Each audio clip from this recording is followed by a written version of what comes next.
Okay. So ಈ ಪ್ರಾಬ್ಲಮಲ್ಲಿ ನಮಗೆ X z ಪ್ಲೇನಿಂದ, ಅಂದರೆ ಹಾರಿಜಾಂಟಲ್ ಅಂತ ಅನ್ಕೊಂಬೋದು ನಾವು, ಈ ಪ್ಲೇನಿಂದ ಒಂದು ಪಾರ್ಟಿಕಲ್ ಆಫ್ ಚಾರ್ಜ್ 1 ಮೈಕ್ರೋಕೂಲಮ್ ಮತ್ತು ಮಾಸ್ 1 ಮಿಲಿಗ್ರಾಮ್ ಅದನ್ನು ಫೈರ್ ಮಾಡಿದ್ದಾರೆ. ಆ್ಯಂಡ್ ಅದರ ವೆಲಾಸಿಟಿ ಬಂದು i cap plus 2j cap, ಅಂದರೆ along X axis 1 i cap and along Y axis 2 meters per second and along X axis 1 meters per second. Okay. So ಆಮೇಲೆ ಇದನ್ನು ಏನು ಮಾಡಿದ್ದಾರೆ ಅಂತಂದರೆ ಫೈರ್ ಮಾಡಿದಾಗ ಈ ಸ್ಪೇಸಲ್ಲಿ ಎಲೆಕ್ಟ್ರಿಕ್ ಫೀಲ್ಡ್ ಇದೆ ಆ್ಯಂಡ್ ಯೂನಿಫಾರ್ಮ್ ಎಲೆಕ್ಟ್ರಿಕ್ ಫೀಲ್ಡ್ ಇದೆ 1 i cap volt per metre. So 1 i cap volt per metre ಅಂದರೆ along X axis 1 volt per metre magnitude ಇರೋವಂಥ ಯೂನಿಫಾರ್ಮ್ ಎಲೆಕ್ಟ್ರಿಕ್ ಫೀಲ್ಡ್ ಇದೆ. ಆಮೇಲೆ ಏನು ಮಾಡ್ತಾರೆ ಅಂತಂದರೆ ಇದು ನಮಗೆ ಅಟ್ ಟೈಮ್ t=0 ಅಲ್ಲಿ ಇರುವಂಥ ಕಂಡೀಷನ್. ಆಮೇಲೆ ಅಟ್ ಟೈಮ್ t=0.2 ಸೆಕೆಂಡ್ಸ್ ಇಲ್ಲಿಂದ ಫೈರ್ ಮಾಡಿ 0.2 ಸೆಕೆಂಡ್ಸ್ ಆದಮೇಲೆ ಎಲೆಕ್ಟ್ರಿಕ್ ಫೀಲ್ಡ್ನ ಆಫ್ ಮಾಡಿಬಿಡ್ತಾರೆ. ಆ್ಯಂಡ್ ಎಲೆಕ್ಟ್ರಿಕ್ ಫೀಲ್ಡ್ ಆಫ್ ಮಾಡಿದ ತಕ್ಷಣ ಸೈಮಲ್ಟೇನಿಯಸ್ಲಿ ಒಂದು ಮ್ಯಾಗ್ನೆಟಿಕ್ ಫೀಲ್ಡ್ನ ಆನ್ ಮಾಡ್ತಾರೆ. ಆ್ಯಂಡ್ ಮ್ಯಾಗ್ನೆಟಿಕ್ ಫೀಲ್ಡ್ನ ಮ್ಯಾಗ್ನಿಟ್ಯೂಡ್ ಬಂದು 6j ಕ್ಯಾಪ್ ಟೆಸ್ಲಾ, ಅಂದರೆ ವರ್ಟಿಕಲ್ ಡೈರೆಕ್ಷನಲ್ಲಿ 6j ಕ್ಯಾಪ್ ಅಷ್ಟು ಮ್ಯಾಗ್ನೆಟಿಕ್ ಫೀಲ್ಡ್ನ ಹಾಕ್ತಾರೆ. ಸೊ ಅದು ಹಾಕಿದ್ಮೇಲೆ ಪಾರ್ಟಿಕಲ್ ಯಾವ ಮೋಷನಲ್ಲಿ ಹೋಗುತ್ತೆ ಏನು ಅನ್ನೋದನ್ನು ಚೆಕ್ ಮಾಡ್ತಾ ಹೋಗೋಣ. First so switch on electric field t=0 ಅಲ್ಲಿ ಇದೆ. t=0.2 ಸೆಕೆಂಡ್ಸ್ವರೆಗೂ ಕೂಡ ಎಲೆಕ್ಟ್ರಿಕ್ ಫೀಲ್ಡ್ ಇದೆ. ಅಲ್ಲಿವರೆಗೂ ಏನೇನಾಗುತ್ತೆ ಚಾರ್ಜ್ ಪಾರ್ಟಿಕಲ್ಗೆ ಅನ್ನೋದನ್ನು ನೋಡೋಣ. ಸೊ ಏನೇನಾಗುತ್ತೆ ಅನ್ನೋದು ಬೇಕು ಅಂತಂದರೆ ಆ ಚಾರ್ಜ್ ಪಾರ್ಟಿಕಲ್ನ ಒಂದು ಕಡೆ ಬರ್ಕೋಣ. ಇಲ್ಲಿ ಅದ್ರ ಮೇಲೆ ಯಾವ ಫೋರ್ಸಸ್ ಆ್ಯಕ್ಟ್ ಆಗ್ತಿದೆ ಅನ್ನೋ ನೋಡಿಕೊಂಡ್ರೆ ನಮಗೆ ಮೋಷನ್ ಗೊತ್ತಾಗುತ್ತೆ. ಓಕೆ. ಸೊ ಫೈರ್ ಆದಮೇಲೆ ಇಲ್ಲಿಂದ ಫೈರ್ ಆದಮೇಲೆ ಅದಕ್ಕೆ ಚಾರ್ಜ್ ಇರೋದ್ರಿಂದ ಆ್ಯಂಡ್ ಎಲೆಕ್ಟ್ರಿಕ್ ಫೀಲ್ಡ್ ಈ ಡೈರೆಕ್ಷನ್ ಇರೋದ್ರಿಂದ ಆ್ಯಂಡ್ ಪಾಸಿಟಿವ್ ಚಾರ್ಜ್ ಆಗಿರೋದ್ರಿಂದ ಅದರ ಮೇಲೆ ಫೋರ್ಸು QE ಅನ್ನೋದು ಈ ಡೈರೆಕ್ಷನ್ ಆ್ಯಕ್ಟ್ ಆಗುತ್ತೆ, in the direction of electric field. At the same time ಅದಕ್ಕೆ ಮಾಸ್ ಇರೋದ್ರಿಂದ ಮಾಸಿಂದ mg ಯಾವಾಗಲೂ ವರ್ಟಿಕಲಿ ಡೌನ್ವರ್ಡ್ಸ್ ಆ್ಯಕ್ಟ್ ಆಗುತ್ತೆ. ಆ್ಯಂಡ್ ಅದರ ವೆಲಾಸಿಟಿ ಇರೋದು ಈ ಡೈರೆಕ್ಷನಲ್ಲಿ. ಸೊ ವೆಲಾಸಿಟಿಗೆ ಈ ಫೋರ್ಸಸ್ಸಿಂದ ಬರುವಂಥ ಆ್ಯಕ್ಸಲರೇಷನ್ನು ಒಂದು acceleration due to this force which is in this direction, ಅದನ್ನು AX ಅಂತ ಅಂದ್ಕೊಳ್ಳೋಣ. And acceleration due to mg which is in y direction, ಅದನ್ನು AY ಅಂತ ಅಂದ್ಕೊಳ್ಳೋಣ. ಆ್ಯಂಡ್ ಆ್ಯಕ್ಸಲರೇಷನ್ ಡ್ಯೂ ಟು ಗ್ರಾವಿಟಿನ we always write it as g, so ಅದನ್ನು ನಾವು g ಅಂತ ಬರ್ಕೊಳ್ಳೋಣ. ಆ್ಯಂಡ್ ಆ್ಯಕ್ಸಲರೇಷನ್ ಡ್ಯೂ ಟು ಈ force, electrostatic force QE is equals to QE upon m. QE ಅಂದರೆ ಫೋರ್ಸ್, m ಅಂತಂದರೆ mass. So force upon mass gives us acceleration. So QE ಅಂತಂದರೆ Q ಅಂತಂದರೆ ಚಾರ್ಜ್ ವಿಚ್ ಈಸ್ 1 ಮೈಕ್ರೋ ಅಂದರೆ 10⁻⁶. ಎಲೆಕ್ಟ್ರಿಕ್ ಫೀಲ್ಡ್ನ ಮ್ಯಾಗ್ನಿಟ್ಯೂಡ್ 1 ಇದೆ. And mass ಬಂದು 1 milligram. So 1 milli ಅಂತಲೇ 10⁻³ ಗ್ರಾಮ್ನ kg convert ಮಾಡಬೇಕು ಅಂದರೆ 10⁻³. ಸೊ 10⁻³ ಕ್ಯಾನ್ಸಲ್ ಆಗಿ ನಮಗೆ acceleration 1 meters per second square along x direction. And g ಅಂತಂದರೆ 10 meters per second ತೊಗೊಳ್ಳೋಣ, 10 meters per second square along y direction. So ಹಾಗಾದರೆ ಇವಾಗ ಮೋಷನ್ನ ನಾವು ಎರಡು ಡೈರೆಕ್ಷನಲ್ಲಿ ಅನಲೈಸ್ ಮಾಡ್ಬೋದು. ಒಂದು ಅಲಾಂಗ್ ಎಕ್ಸ್ ಡೈರೆಕ್ಷನ್, ಇನ್ನೊಂದು along Y direction. So electric field ನಮಗೆ ಯೂನಿಫಾರ್ಮ್ ಇರೋದ್ರಿಂದ acceleration along X direction constant. ಅದೇ ಥರ ಆ್ಯಕ್ಸಲೇಷನ್ ಟು ಗ್ರಾವಿಟಿ ಕಾನ್ಸ್ಟೆಂಟ್ ಇರೋದ್ರಿಂದ ವಿ ಕ್ಯಾನ್ ಟೇಕ್ ಈ ಆ್ಯಕ್ಸಲೇಷನ್ ಕೂಡ ಕಾನ್ಸ್ಟೆಂಟ್.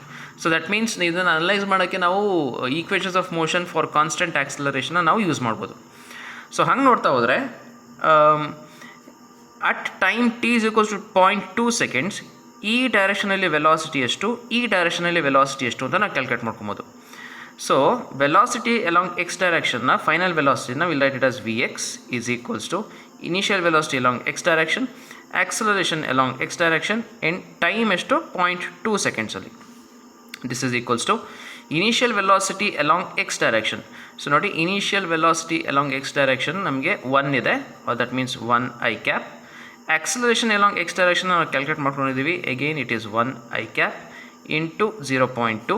ಸೊ ಅಲ್ಲಿಗಿದು 0.2 ಇಂಟು 1 is 0.2 ಸೊ ಇದು 1 + 0.2 ಆದರೆ 1.02 i cap metres per second.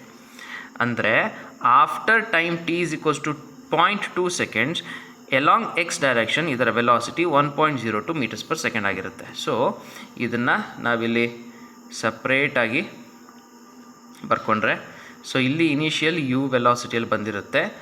After some time ಅಂದರೆ after time t is equals to 0.2 seconds, ಇದಕ್ಕೆ V X velocity along X direction 1.02 meters per second.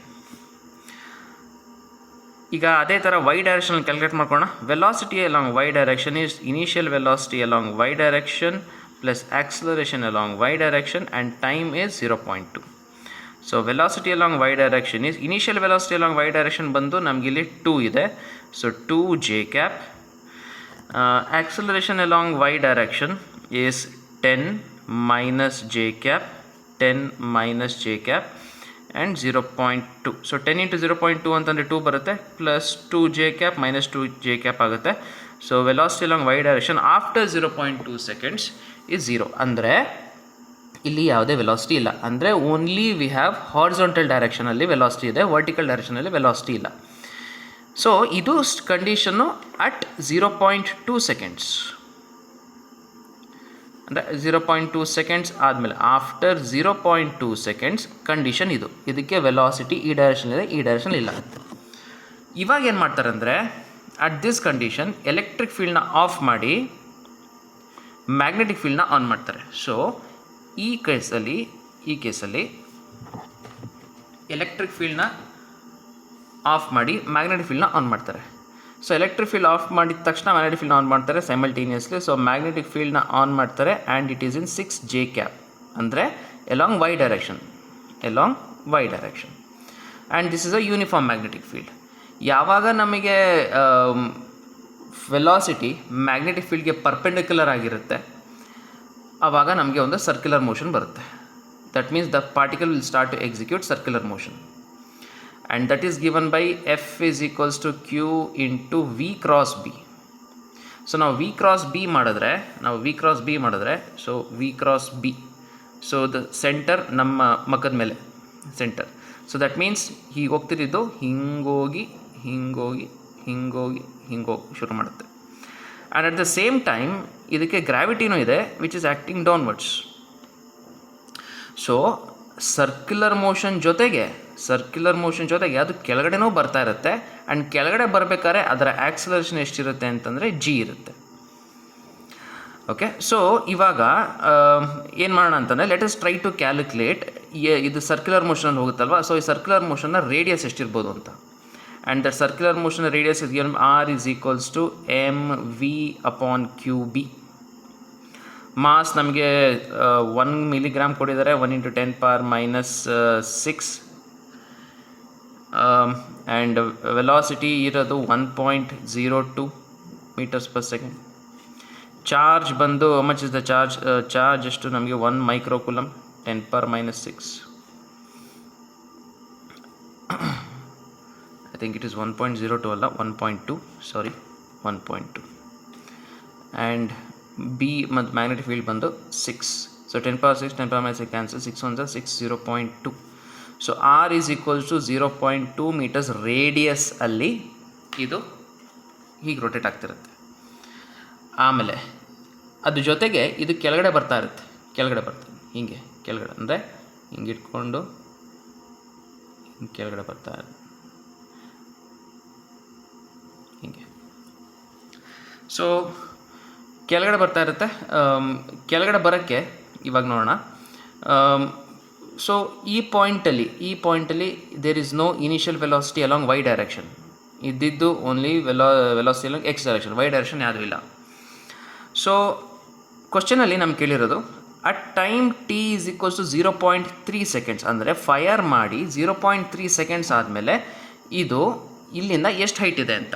So ಅದಕ್ಕೆ ನಾವೇನು ಮಾಡ್ತೀವಿ ಅಂತಂದರೆ ಇದನ್ನು ಇನಿಷಿಯಲ್ ಪಾಯಿಂಟಾಗಿ ಕನ್ಸಿಡರ್ ಮಾಡಿ after time t is equals to 0.1 seconds calculate ಮಾಡ್ತೀವಿ. ಯಾಕಂದರೆ ಇಲ್ಲಿಂದ ಇಲ್ಲಿಗೆ ಬರೋಕ್ಕೆ ಆಲ್ರೆಡಿ 0.2 seconds ಆಗಿದೆ, ಇಲ್ಲಿಂದ ಕೆಳಗಡೆ ಬರೋಕ್ಕೆ 0.1 seconds ಆದಮೇಲೆ ಎಲ್ಲಿಗೆ ಬಂದಿದೆ ಅಂತ ನೋಡೋಣ. ಸೊ ಅದಕ್ಕೆ ನಾವೇನು ಮಾಡೋಣ, will use the formula s along y direction is equals to initial velocity along y direction plus half into acceleration along y direction into t square. So displacement along Y direction ನಮಗೆ ಬೇಕಾಗಿರೋದು. Initial velocity along Y direction ಈ ಪಾಯಿಂಟಲ್ಲಿ ಯಾವುದೇ ಇಲ್ಲ, so we will call it 0. Half acceleration along y direction which is 10 minus j cap t square ಅಂತಂದರೆ 0.1 into 0.1. So 2 1s are 2 5s are 0.1 into 0.1 0.01. So 5 ಅಂತಂದರೆ 0.05. ಅಂದರೆ ಇಲ್ಲಿಂದ t is equals to 0.3 seconds ಆದಮೇಲೆ, ಅಂದರೆ ಇಲ್ಲಿಂದ ಇಲ್ಲಿಗೆ ಹೋಗಿ 0.2 ಸೆಕೆಂಡ್ಸ್ ಆದಮೇಲೆ 0.1 ಸೆಕೆಂಡ್, ಟೋಟಲ್ 0.3 ಸೆಕೆಂಡ್ಸಲ್ಲಿ ಇದು ಇಲ್ಲಿಗೆ ಬಂದಿದೆ. ಅಂದರೆ ಇಲ್ಲಿಂದ 5 ಸೆಂಟಿಮೀಟರ್ಸ್ ಟಾಪ್ ಮೋಸ್ಟ್ ಪಾಯಿಂಟಿಂದ 5 ಸೆಂಟಿಮೀಟರ್ಸ್ ಕೆಳಗಡೆ ಬಂದಿದೆ. ಅಂದರೆ ಬಾಟಮಿಂದ it is at a height of ಇಲ್ಲಿಂದ ಇಲ್ಲಿಗೆ ನಮಗೆ ಹೈಟ್ ಗೊತ್ತಿಲ್ಲ ನಮಗೆ. ಸೊ ಆ ಹೈಟ್ನ ನಾವು ಕಂಡುಹಿಡ್ಕೊಬೋದು. And how do we find that height? First ಇಲ್ಲಿಂದ ಇಲ್ಲಿಗೆ 0.2 ಸೆಕೆಂಡ್ಸ್ಗೆ ಎಷ್ಟು ಡಿಸ್ಪ್ಲೇಸ್ಮೆಂಟ್ ಅಂತ ಕ್ಯಾಲ್ಕುಲೇಟ್ ಮಾಡ್ಕೊಳ್ಳೋಣ. So displacement from y direction is equals to we will use v square is equals to u square 2as. V square is equals to u square plus 2a dot s. And final velocity 0 ಆಗಿತ್ತು ನಮಗೆ ಇಲ್ಲಿ ಬಂದಾಗ vertical ಡೈರೆಕ್ಷನಲ್ಲಿ. Initial velocity ನಮಗೆ vertical ಡೈರೆಕ್ಷನಲ್ಲಿ ಬಂದು 2 square which is 4. 2 into acceleration along y direction is 10 minus j cap and displacement along y direction ಅದು ನಮಗೆ ಬೇಕಾಗಿರೋದು. So -4 ಇಲ್ಲಿ ತೊಗೊಳ್ಳೋಣ. And 10 2s are 20 minus j cap into s vector minus cancel. Displacement along y direction ಅಲ್ಲ, j cap dot j cap is 1. So which is nothing but 4 ಇಲ್ಲಿದೆ. 4 1s are 4 5s are. So displacement is 1/5 meters. 1/5 ಅಂತಂದರೆ somewhere around 0.2 meters. 0.2 meters ಅಂತಂದರೆ 20 centimeters.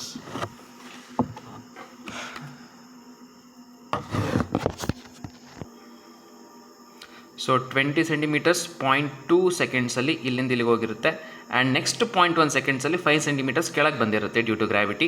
ಹಾಗಾದರೆ ಇಲ್ಲಿಂದ space ಕೆಳಗಿಂದ it will be from the x Z plane it will be at a distance of 15 centimetres.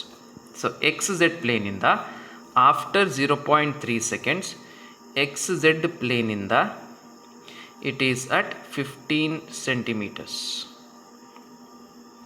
So ನಾವು ಆಪ್ಷನ್ಸ್ನೆಲ್ಲ ನೋಡ್ತಾ ಹೋಗ್ಬೇಕಾದ್ರೆ ನಮಗೆ ಫಸ್ಟ್ ಆಪ್ಷನ್ ಏನು ಸಿಗೋದು ಅಂತಂದರೆ the vertical distance of the particle from X Z plane at t is equals to 0.3 seconds is 15 centimeters, which is correct. The vertical distance of the particle at x z plane at t is equal to 0.4 seconds is 10 centimeters. So ಇದನ್ನು ನೋಡೋಣ ಇವಾಗ. 0.4 ಸೆಕೆಂಡ್ಸ್ಗೆ ನಾವೇನು ಮಾಡ್ಬೋದು ಅಂತಂದರೆ 0.4 ಸೆಕೆಂಡ್ಸ್ಗೆ ಏನು ಮಾಡ್ಬೋದು ಅಂದರೆ ಇಲ್ಲಿ at time t is equal to 0.2 ಹಾಕ್ಬೋದು, ಇಲ್ಲೂ ಕೂಡ 0.2 ಹಾಕ್ಬೋದು. ಬಟ್ ಇವಾಗ ನೋಡಿ, ಡಿಸ್ಪ್ಲೇಸ್ಮೆಂಟ್ ಅಂತಂದರೆ shortest distance from initial position to final position. ಇವಾಗ ವರ್ಟಿಕಲ್ ಡಿಸ್ಟೆನ್ಸಲ್ಲಿ ಡಿಸ್ಪ್ಲೇಸ್ಮೆಂಟ್ ಹೆಂಗೆ ಕ್ಯಾಲ್ಕುಲೇಟ್ ಮಾಡೋದು ಅಂತಂದರೆ ಫಸ್ಟು ಹಿಂಗೆ ಹೋಗಿತ್ತು, ಆಮೇಲೆ ಹೀಗೆ ಬಂತು. ಸೊ ಅಲ್ಲಿಗೆ ಡಿಸ್ಪ್ಲೇಸ್ಮೆಂಟ್ 15 ಸೆಂಟಿಮೀಟರ್ಸ್. ಫಸ್ಟು 20 ಇತ್ತು, ಆಮೇಲೆ ಅದರ ಮ್ಯಾಗ್ನಿಟ್ಯೂಡ್ 5 ಕಡಿಮೆ ಆಗಿ 15 ಸೆಂಟಿಮೀಟರ್ಸ್. ಇದು ಟೋಟಲ್ ಟೈಮ್ ತೊಗೊಂಡಿರೋ 3 ಸೆಕೆಂಡ್ಸಲ್ಲಿ. ಓಕೆ, ಸೊ ಇದೇ ಕ್ಯಾಲ್ಕುಲೇಷನ್ನ ನಾವು for example s displacement initial velocity along Y direction ನಮಗೆ ಇನಿಷಿಯಲಿ ಎಷ್ಟಿತ್ತು? ನಮಗೆ 2 ಇತ್ತು. 2 and after how many seconds ಕೇಳ್ತಿರೋದರು? After 0.3 seconds. ಸೊ ಇದು ಇನಿಷಿಯಲ್ ವೆಲಾಸಿಟಿ 2 ಜೆ ಕ್ಯಾಪ್ ಇದೆ ಪ್ಲಸ್ ಹಾಫ್ ಆಕ್ಸಲರೇಷನ್ ಅಂತಂದರೆ 10 minus j cap. T square ಅಂತಂದರೆ 0.3 ಅಂದರೆ 3/10 ಇಂಟು 3/10. ಸೊ ಡಿಸ್ಪ್ಲೇಸ್ಮೆಂಟ್ ಈಸ್ 3.6 ಆಗುತ್ತೆ. 0.6 J cap minus 2 1s 2 5s 5 1s 5 2s. So 3 is 9 9 2s 20 J cap. So ಇಲ್ಲಿ ನಾವು displacement calculate ಮಾಡಿಕೊಂಡ್ರೆ J ಕ್ಯಾಪ್ನ common ತೊಗೊಂಡ್ರೆ 0.6 ಅಂತಂದರೆ 6/10 minus 9/20 J cap which is equals to J cap already ಇದೆ ಇಲ್ಲಿ 10 into 20. ಇದು 120 ಆಗುತ್ತೆ, ಇದು 90 ಆಗುತ್ತೆ. 10 11 12. ಸೊ ಅಲ್ಲಿಗೆ 10 11 12 ಇದು 30 ಆಗುತ್ತೆ ಅಪಾನ್ 200. ಸೊ ಇದು ನಮಗೆ 3/20 ಸಿಗ್ತಾಯಿದೆ ನಮಗೆ. ಆ್ಯಂಡ್ ಈ ಡಿಸ್ಪ್ಲೇಸ್ಮೆಂಟ್ನ ನಾವು ಕ್ಯಾಲ್ಕುಲೇಟ್ ಮಾಡಿಕೊಂಡ್ರೆ 20/3 ನೋಡಿಕೊಂಡ್ರೆ 20 1 20 10 ಹೋಗುತ್ತೆ. ಆ್ಯಂಡ್ 0 25 100. ನಮಗೆ ಇಂಟ್ರೆಸ್ಟಿಂಗ್ ಏನು ಅಂತಂದರೆ ಡಿಸ್ಪ್ಲೇಸ್ಮೆಂಟ್ ನಮಗೆ ಡೈರೆಕ್ಟಾಗಿ ಸಿಗ್ತದೆ 0.5 ಮೀಟರ್ಸ್, 0.5 ಮೀಟರ್ಸ್ ಅಂದರೆ 15 centimetres, metres and centimetres. So ನಾವು ಇಲ್ಲಿಗೆ ಹೋಗಿ 0.2 ಸೆಕೆಂಡ್ಸ್, ಅದಾದಮೇಲೆ 0.1 ಸೆಕೆಂಡ್ಸ್ಗೆ ಸಪ್ರೇಟಾಗಿ ನಾವು ಇಕ್ವೇಷನ್ ಹಾಕೋ ಬದಲು ಡೈರೆಕ್ಟಾಗೇ ಇಲ್ಲಿಂದ 0.3 ಸೆಕೆಂಡ್ಸ್ಗೆ ಎಷ್ಟು ಅಂತ ಕ್ಯಾಲ್ಕುಲೇಟ್ ಮಾಡ್ಕೊಂಡು ಡೈರೆಕ್ಟಾಗಿ ಅಷ್ಟೇ ಬರ್ತದೆ. ಸೊ ಫಸ್ಟ್ ಆಪ್ಷನ್ ನಮಗೆ ಕರೆಕ್ಟ್ ಆಗುತ್ತೆ. So the first option says, first option ಏನು ಹೇಳ್ತಾರೆ ನಮಗೆ 0.3 ಸೆಕೆಂಡ್ಸ್ 15 ಸೆಂಟಿಮೀಟರ್ಸ್ ಇದೆ. ಹಾಗಾದರೆ ಅದೇ ಕ್ಯಾಲ್ಕುಲೇಷನ್ ಯೂಸ್ ಮಾಡಿಕೊಂಡು 0.4 ಸೆಕೆಂಡ್ಸಲ್ಲಿ 10 ಸೆಂಟಿಮೀಟರ್ಸ್. ಇವಾಗ ನೋಡಿ ಇದನ್ನು ಇನ್ನೂ ಈಸಿಯಾಗಿ ಮಾಡ್ಬೋದು. ಹೇಗೆ ಅಂತಂದರೆ 0.4 ಸೆಕೆಂಡ್ಸಲ್ಲಿ ಇವಾಗ ಮೇಲ್ಗಡೆ ಹೋಗೋಕ್ಕೆ 0.2 ಸೆಕೆಂಡ್ಸ್ ಬೇಕು. And this acceleration along Y direction is constant which is g. So ಯಾವಾಗ ಕಾನ್ಸ್ಟೆಂಟ್ ಆಕ್ಸಲರೇಷನ್ ಇರುತ್ತೆ, time of ascent must be equal to time of descent ಅಲ್ವಾ. So time of ascent is 0.2 seconds ಆಯಿತು ಅಂತಂದರೆ time of descent ಕೂಡ 0.2 seconds ಆಗಿರಬೇಕು. So vertical distance of the particle from x z plane at t is equal to 0.4 seconds. ಅಂದರೆ 0.4 second ಆದ ತಕ್ಷಣ ಅದು ಇಲ್ಲೇ ಇರಬೇಕು, XZ ಪ್ಲೇನ್ ಮೇಲೆ ಇರಬೇಕೇ ಹೊರತು ಅದಕ್ಕೆ ಮೇಲ್ಗಡೆ ಇರೋಕ್ಕೆ ಸಾಧ್ಯ ಇಲ್ಲ. ಸೊ ಬಿ ಅನ್ನೋದು ಕರೆಕ್ಟ್ ಆಪ್ಷನ್ ಆಗೋಕ್ಕೆ ಸಾಧ್ಯ ಆಗಲ್ಲ. The radius of the trajectory at t is greater than 0.2 seconds. ಅಂದರೆ 0.2 ಸೆಕೆಂಡ್ಸಲ್ಲಿ ಅಂತಂದರೆ ಗ್ರೇಟರ್ ದ್ಯಾನ್ ಅಂತಂದರೆ ಮ್ಯಾಗ್ನೆಟಿಕ್ ಫೀಲ್ಡ್ನ ಆನ್ ಮಾಡಾದ್ಮೇಲೆ ಆಬ್ವಿಯಸ್ಲಿ ನಮಗೆ ಗೊತ್ತಾಗ್ತಿರೋದು ಅದು ಸರ್ಕ್ಯುಲರ್ ಮೋಷನ್ ಆಗ್ತಿರುತ್ತೆ ಆ್ಯಂಡ್ ಜಿ ಇರೋದ್ರಿಂದ ಕೆಳಗಡೆನೂ ಬರೋಕ್ಕೆ ಶುರು ಮಾಡುತ್ತೆ ಅಂತ. ಸೊ ಅವ್ರು ಕೇಳ್ತಿರೋದು ರೇಡಿಯಸ್ ಆಫ್ ದ ಟ್ರಜೆಕ್ಟರಿ. ಆ ರೇಡಿಯಸ್ ಆಫ್ ದ ಟ್ರಜೆಕ್ಟರಿಗೆ ಕಾರಣ ಆಗುವಂಥ ವೆಲಾಸಿಟಿ ಯಾವುದು ಅಂತಂದರೆ ಮ್ಯಾಗ್ನೆಟಿಕ್ ಫೀಲ್ಡ್ನ ಸ್ವಿಚ್ ಆನ್ ಮಾಡಿದಾಗ ಇದ್ದಿದ್ದಂಥ velocity which is Vx, which is 1.2 metres per second. And ನಾವು ಅದನ್ನು ಕ್ಯಾಲ್ಕುಲೇಟ್ ಮಾಡ್ಕೊಂಡಿದ್ದೀವಿ ಆಲ್ರೆಡಿ, ರೇಡಿಯಸ್ ಎಷ್ಟು ಅಂತ 0.2 ಮೀಟರ್ಸ್ ಅಂದರೆ 20 ಸೆಂಟಿಮೀಟರ್ಸ್. ಸೊ ಅವ್ರು ಹೇಳಿರೋ ಹಂಗೆ ಸಿ ಅಲ್ಲಿ radius of the trajectory of the particle for t greater than 0.2 seconds. ಅಂದರೆ 0.2 ಸೆಕೆಂಡ್ಸ್ಗಿಂತ ಜಾಸ್ತಿ ಇದ್ದರೆ ಆಬ್ವಿಯಸ್ಲಿ ಅವಾಗ ಮ್ಯಾಗ್ನೆಟಿಕ್ ಫೀಲ್ಡ್ ಆನ್ ಆಗಿರುತ್ತೆ ಆ್ಯಂಡ್ ವೆಲಾಸಿಟಿ ಮತ್ತು ಮ್ಯಾಗ್ನೆಟಿಕ್ ಫೀಲ್ಡ್ ಪರ್ಪೆಂಡಿಕ್ಯುಲರ್ ಆಗಿತ್ತು. ಸೊ ಅದಕ್ಕೋಸ್ಕರ ನಮಗೆ ಅದು ಸರ್ಕ್ಯುಲರ್ ಮೋಷನ್ ಸಿಕ್ತು. ಸೊ ನಮಗೆ ಸಿ ಅನ್ನೋದು ಕರೆಕ್ಟ್ ಆಗುತ್ತೆ. Particle will be in XZ plane at t is equal to 0.35 0.4 ಸೆಕೆಂಡ್ಸಿಗೆ ಬರೋದು. ಸೊ ಡಿ ಕೂಡ ತಪ್ಪಾಗುತ್ತೆ. ಎ ಮತ್ತು ಸಿ ಕರೆಕ್ಟ್ ಆಗುತ್ತೆ ನಮಗೆ.